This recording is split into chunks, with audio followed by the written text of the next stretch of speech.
E no quadro Falando Economias de hoje, o assunto é privatização.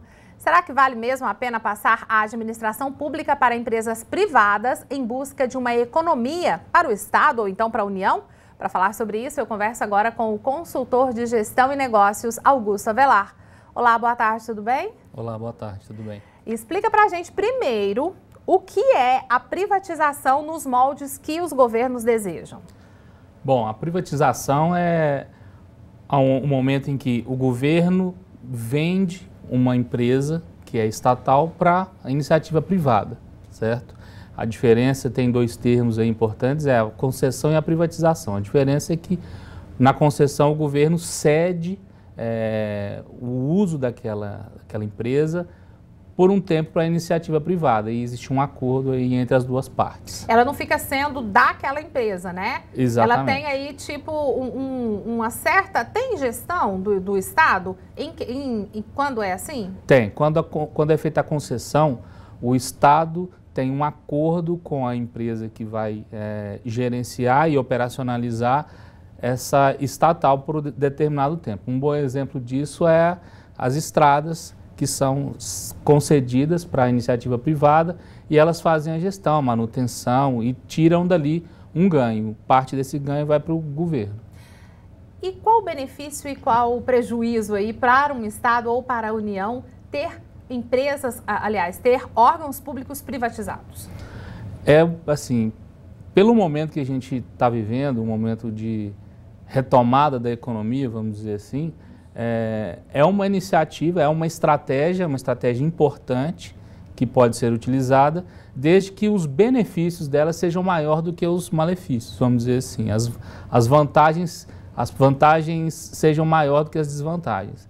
Então existe sim um ganho nisso, um momento em que você vai, por exemplo, conceder a gestão e a operacionalização de uma empresa a uma outra empresa no mercado privado que tem mais especialidade, ela está mais preparada, ela tem uma preparação, ela tem conhecimentos melhores para oferecer maior qualidade, para oferecer maior eficiência do serviço. Então, é uma estratégia positiva, sim. Isso não faz com que, de certa forma, também o Estado dê assim, tipo, passa para frente o problema? Não tira dele um pouquinho isso aí? Então, mas eu acho que a gente tem que ver isso de um ponto de vista estratégico e com muita inteligência. Por quê? Se existe alguém que presta um serviço ou que está preparado melhor do que eu, seja no governo ou seja no mercado privado, está mais preparado para prestar aquele serviço do que eu, e eu posso gerenciar esse prestador, é muito melhor, porque eu vou oferecer para o cidadão um serviço com mais qualidade. E, além disso, vou ter ganhos e melhoria, como redução de custo. Então, é uma estratégia positiva, como eu disse, desde que as vantagens sejam maiores que as desvantagens. A gente tem no Brasil casos como transporte, né, como mesmo o senhor colocou a questão das rodovias. Isso tem nesses pontos que já... A energia elétrica, nesses Exato. pontos que já foram colocados, tem tido benefício? A energia elétrica, por exemplo, aqui em Goiás, foi aí repassada, essa bola foi para frente, mas a gente está com uma série de problemas. Exatamente. Foi feita a privatização, né, da CELG e existe um tempo, logicamente, para que os problemas sejam solucionados. Mas o importante é a gente ficar atento para ver se essas coisas estão acontecendo. E eu acredito que, sim, existem planos, existem projetos, precisam ser, né, apresentados. Temos que entender que agora é uma empresa privada, que tem lá toda a sua governança e, ao longo do tempo, os resultados têm que ser vistos. Existe alguma maneira da população, de todos nós, né? Porque a gente é que usa esses serviços todos. Tem como a gente interferir nessas decisões do governo? Por exemplo, não, a população não quer que isso aconteça, que de alguma forma mudar isso aí? E até mesmo exigir mais do governo para que ele faça a obrigação dele?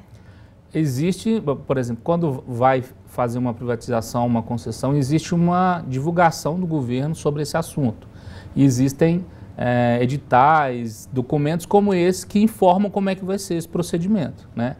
Então a população pode se informar através disso e depois que foi feito, ela pode cobrar, ela tem o direito, mesmo que tenha sido feita, por exemplo, uma concessão, existe uma parcela de responsabilidade do governo. O cidadão pode cobrar, né, pode buscar, se informar e cobrar do governo a melhor forma que faça com que aquela empresa que foi concedida o serviço melhore ainda mais aquele serviço. Aquela né? prestação. Exatamente. Ok, Augusto. Muito obrigada pela presença do senhor aqui. Obrigado pelo convite. Obrigada.